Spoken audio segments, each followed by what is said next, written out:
slow up, no I don't take shit. I got no love for the fakeness. If you wanna play tough and wanna hate this, I'll always show up. I don't ever slow up, no I don't take shit. I got no love for the fakeness. If you wanna play tough and wanna hate this, I'll always show up and make a statement. I don't ever slow up, no I don't take shit. I got no love for the fakeness. If you wanna play tough and wanna hate this, I'll always show up and make a statement. Everything I do so instinctive and so passionate. Every word I move so descriptive like an adjective. I got a vendetta against people who patented being negative when you should be getting after it. I got facts over tracks, this and that. Spitting slow, spitting fast. I could roast, I could gas. Think I'm okay at last, but I don't know if that can erase all the past and the pettiness of reflection.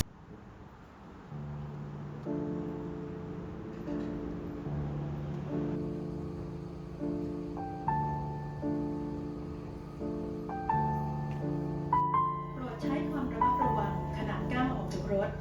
Petroburi Station. Please mind the gap between train and platform.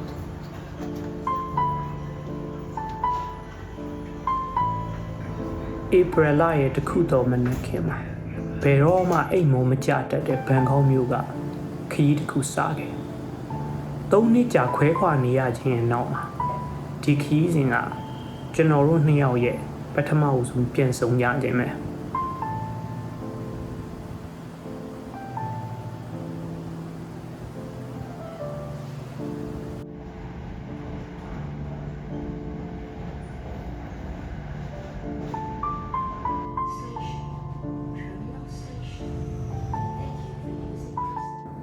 ကန်ချနာဝူရီကိုထွက်မဲ့လော့ကဲရထားအတွက်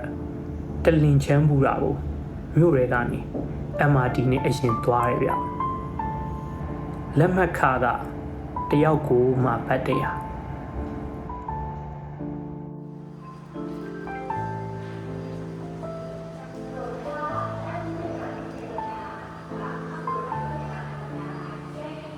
ရထားတော့ဆိုရှင်းနိုင်မှာလာမှာပေါ့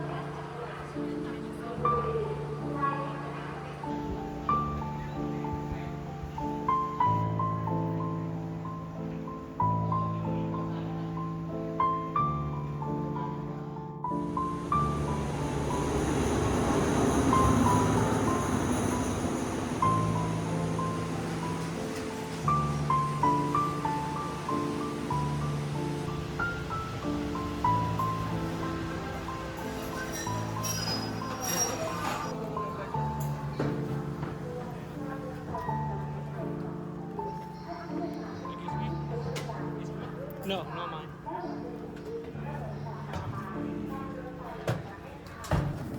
ရှင်းနာရီဝဲထွက်မဲ့ရထား8နာရီ35မှာဘူရာရဲ့ခရီးသည်တင်ပလက်ဖောင်းစီအင်ဂျီရရဆိုင်လာနောက်9မိနစ်အကြာမှာတော့တငိမ့်ငိမ့်ရွေ့နေတဲ့ရထားရဲ့လိုဝါရန်ပတွင်းပေါက်တွေကနေဘန်ကောက်ရဲ့မြို့ပမြင်ကွင်းတွေကဘိုးတော်ဝါနှုတ်ဆက်ကြမ်းရစ်ခဲ့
ဧပြီလထိုင်းနိုင်ငံရဲ့ဧပါကာလာပြည်မှာကန်ချနာဝူရီဘူရာခရီးသွားတွေနဲ့ပြားပန်းခတ်ဧည့်သည်အတော်ဆင်းကြတယ်ရောက်ချင်းပဲထိုင်းအနောက်ပိုင်းရဲ့မွန်းတဲနေစိုးတိုင်းတိုင်းလေတူကကြိုးစုံနေ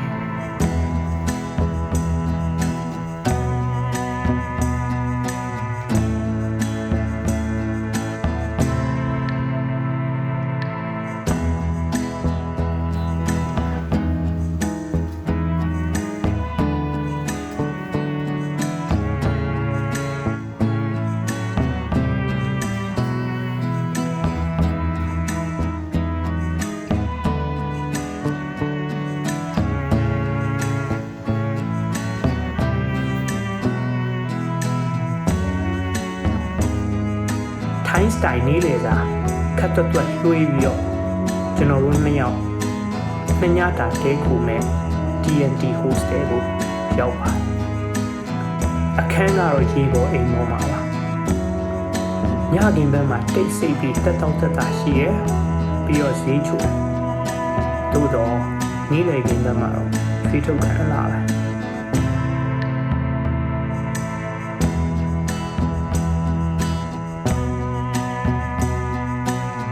အပူတက်တာလာတဲ့ညနေ4 နာရီမှာမြို့ရဲစလဲဖြစ်တယ်ဗျအထင်ကရလမ်းတစ်ခုဖြစ်တဲ့ကွေးမြင့်လမ်းတစ်လျှောက်ကရမကာဘားတွေပျော်ပွဲစားရုံတွေငါးကင်တွေလီယူယာရိမ့်တွေမှုပါတွေနဲ့သူမကိုကြည့်ရင်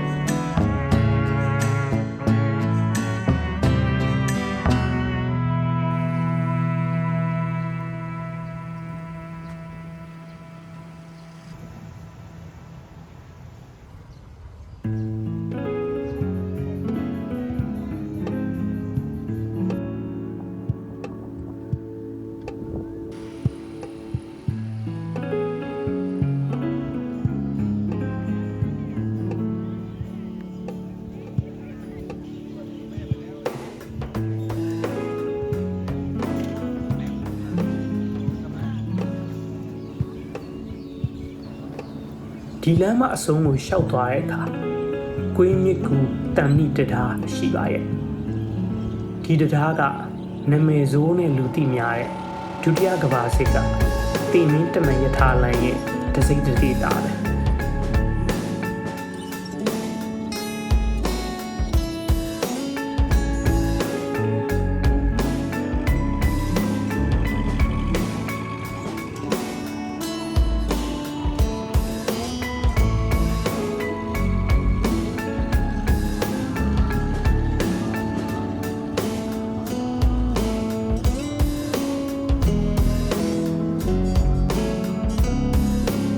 ဒီကိုရောက်တော့မြန်မာဘက်ခြမ်းကတက်မြူစီရဲ့ယထာပိုင်းလမ်းဘက်ရောက်ဖြစ်တာလေးလဲအမှတ်ရမိတယ်တရားပေါ်လမ်းလျှောက်ရင်းမြည်ရင်ကျော်မျောလာတဲ့လှေကြီးကိုကြည့်ရင်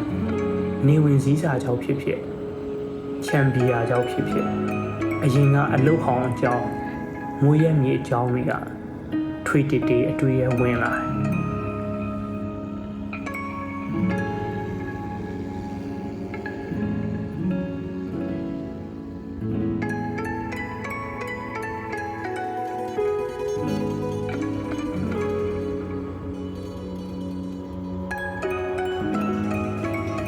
စီးစားရင်ကြော်လို့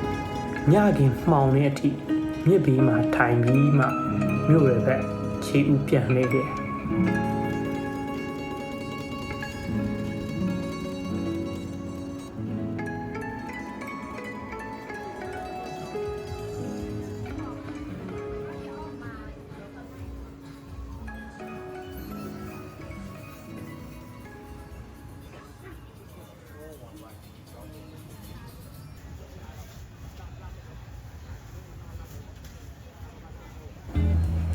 ညပွဲကင်းနေကတော့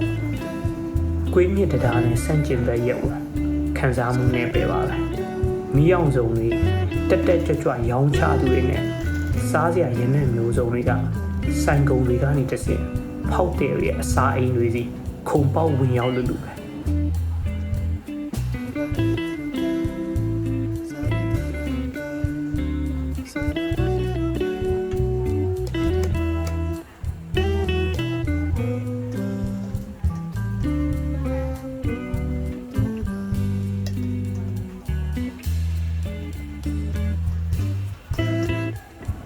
ကျုပ်တို့တစ်ခါမှမစားဘူးဒီရဲ့ထိုင်းပုံစံဂုံးစိမ့်တုံးနဲ့တခြားထွေးကလီကလေးစားရင်းနဲ့ပဲညသာကိစ္စပြီးမြောက်ခဲ့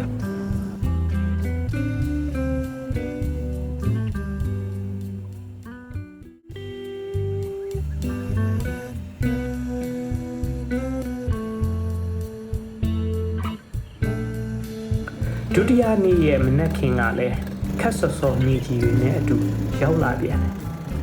အေးရဝန်အမျိုးသားဥယျာဉ်စီသွားကြပါဗျ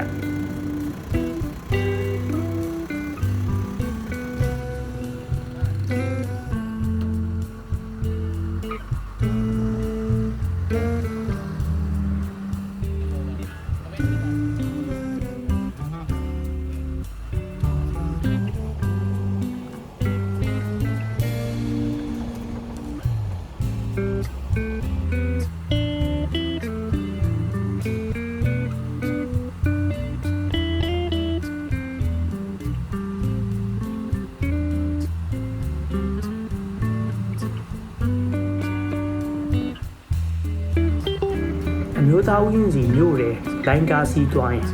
ဘတ်100ကြာပြီမိနစ်90လောက်ကြာတယ်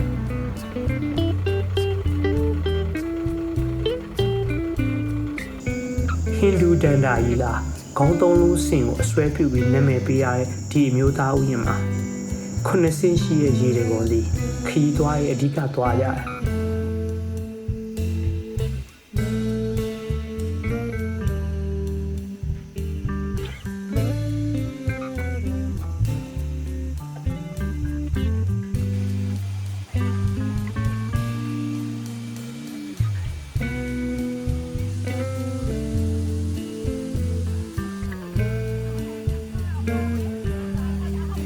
အေယာဝန်ထဲမှာတော့တဘာဝတရားရေမြေတစ်ပင်ရေတကုံငှက်တွေငါးတွေလိပ်ပြတွေကအကောင်ပဲဆရာကြီးပဲသူတို့ကဘယင်ပဲအလှူခံဘုံတွေ loud speaker တွေကျွတ်အိတ်တွေကျွန်တော်လိုက်ရှာပါသေးတယ်မတွေ့ပါဘူးဗျာ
4 ကီလိုလောက်တောက်လျှောက်မီတာ200ဝန်းကျင်အတက်တွေပြီးလို့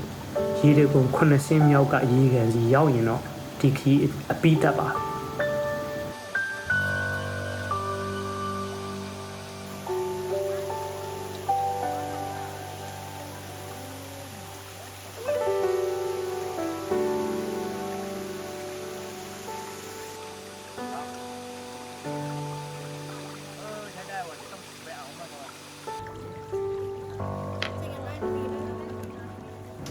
ကျွန်တော်ရဲ့ပထမဦးဆုံးထိုင်းက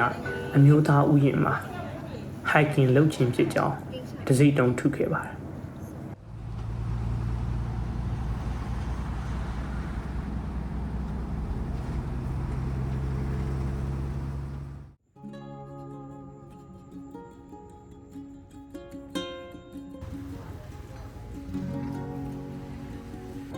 ကင်ချနာဘူရီခီးစဉ်နောက်ဆုံးမိနစ်ပေါ့နီးတဝက်ဆိုင်ကငှားတယ်ပြီးတော့ကြားလိုက်ယူဖျားပြီးသွားပါတယ်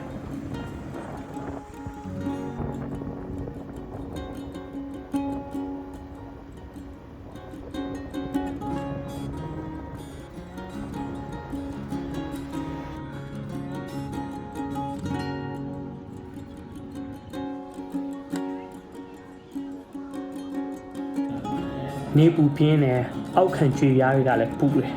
လှေကားတစ်ကလည်းများတယ်ပြီးတော့မတ်လည်းမတ်တယ်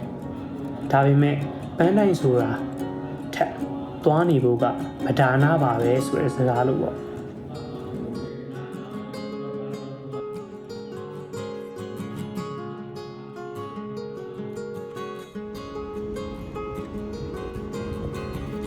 ခီးဆိုတာလေနေရတော့မယ်ကောင်းတဲ့အရာမဟုတ်လားလဲပြီးတော့လည်းဘာဖြစ်သွားတယ်လဲဆိုတော့